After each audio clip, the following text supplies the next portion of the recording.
Welcome to this explainer. Today, we're unpacking a massive historical clash that completely reshaped the 20th century.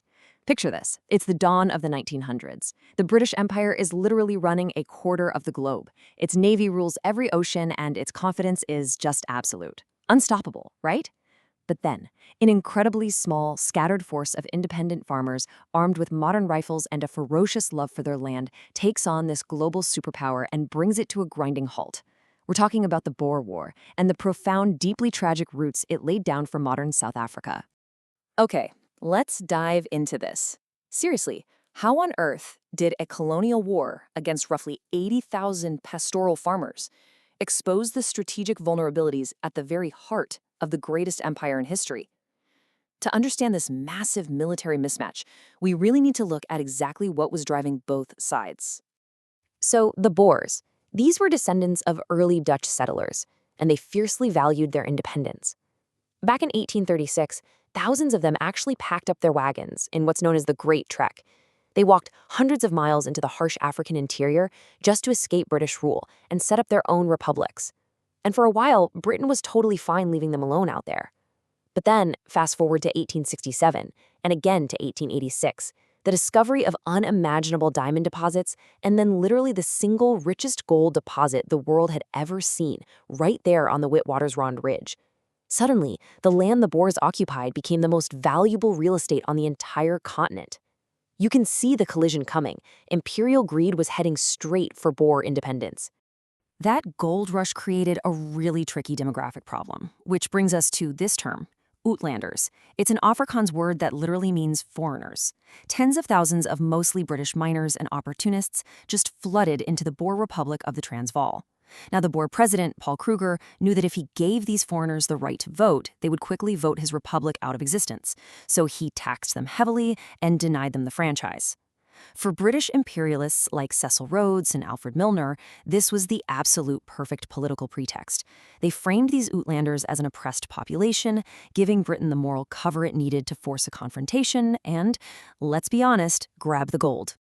By late 1899, war was absolutely inevitable. But the contrast between these two sides? It was staggering.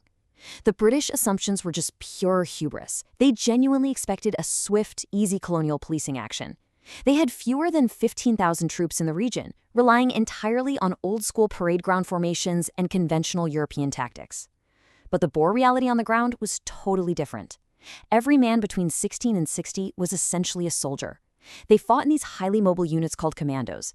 They knew every single inch of the land. They completely ditched the bright uniforms and, this is absolutely crucial, they were armed with state-of-the-art German Mauser rifles. The British just kind of assumed the Boers would sit around and wait to be attacked. Well, they didn't. In October 1899, the Boers shockingly seized the initiative. They poured right across the borders, cut the vital railway lines, and completely trapped several British garrisons.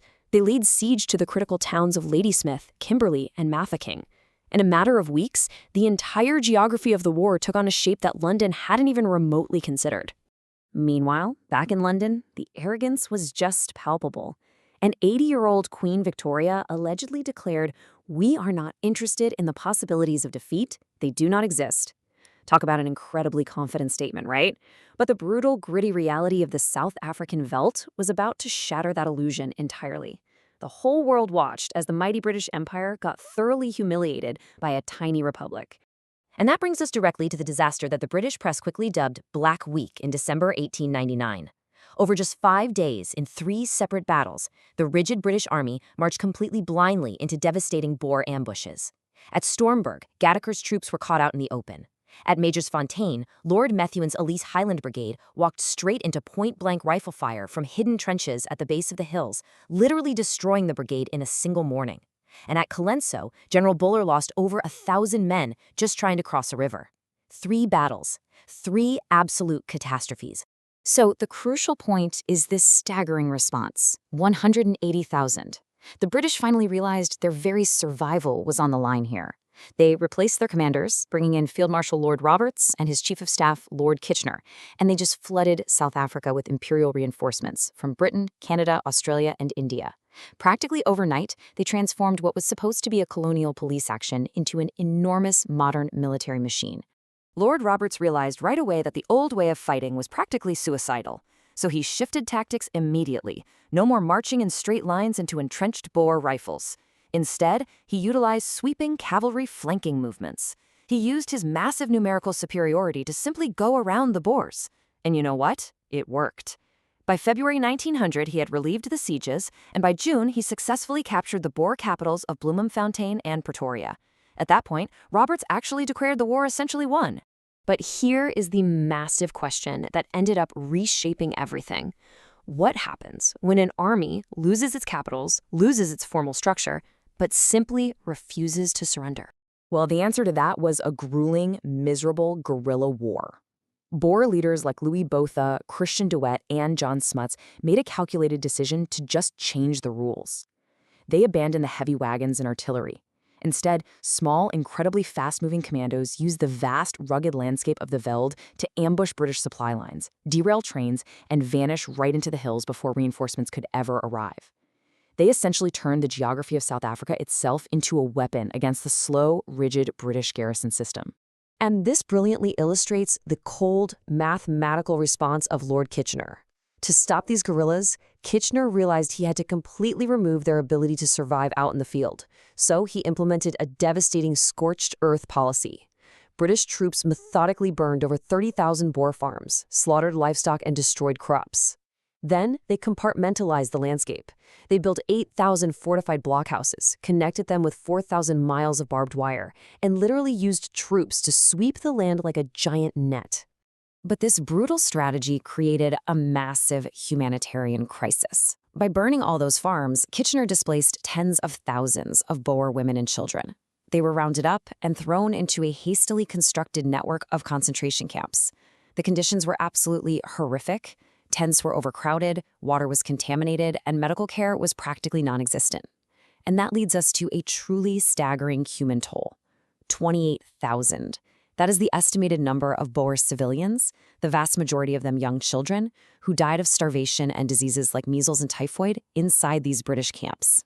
A British social reformer named Emily Hobhouse meticulously documented these horrors, blowing the whistle on exactly what was happening out there. Her reports completely shocked the British public.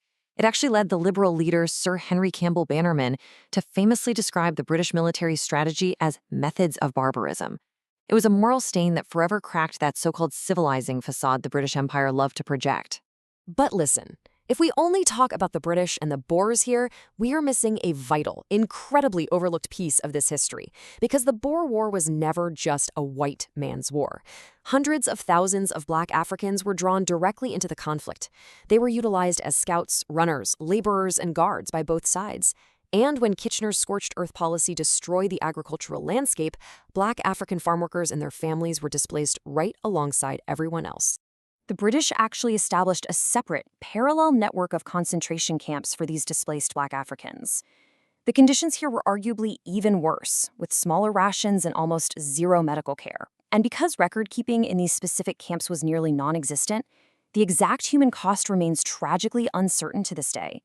But historians estimate a bare minimum of 20,000 Black Africans died in these camps, with some estimates putting that number much, much higher. Their suffering was largely erased from the official narrative for an entire century. Now, what's really interesting about this slide is how the total human cost of this conflict reveals such a grim reality. Look at the numbers. 22,000 British and imperial troops died, mostly from disease, actually. Boer combatant deaths were around 7,000. But the civilian deaths utterly dwarfed the military losses: 28,000 Boer civilians and 20,000 plus Black Africans. This was a war where the greatest burden of suffering fell squarely on the non-combatants. By May of 1902, the sheer exhaustion and the horror of those camps finally forced the Boers to the negotiating table. Under the Peace of Vereeniging, the Boer commanders surrendered their independence and formally accepted British rule. In exchange, they received millions in reconstruction aid and the protection of their language. But crucially, and so tragically, the question of political rights for the Black African majority was explicitly deferred forever. The British and the Boers essentially shook hands on a peace agreement that actively, intentionally locked out the Black population. And not single decisions cemented the future of the region. The ashes of the scorched veld and the deep trauma of the concentration camps fed a really rigid, intense brand of Boer nationalism. In 1910, the Union of South Africa was formed, which essentially handed political control right back to the white minority. By 1913, the Natives Land Act confined Black Africans to less than 8% of the land, and of course by 1948, that entire systemic racial hierarchy was formally branded as apartheid. Which leaves us with this incredibly powerful question to consider. What does it actually mean when a war refuses to end and its silences builds the very foundation of a nation? The Boer War was this massive military testing ground that the rest of the world completely failed to learn from. But more importantly, the forgotten victims and the bitter compromises of this conflict shaped the tragedy of South Africa for the entire 20th century. Thanks for joining me.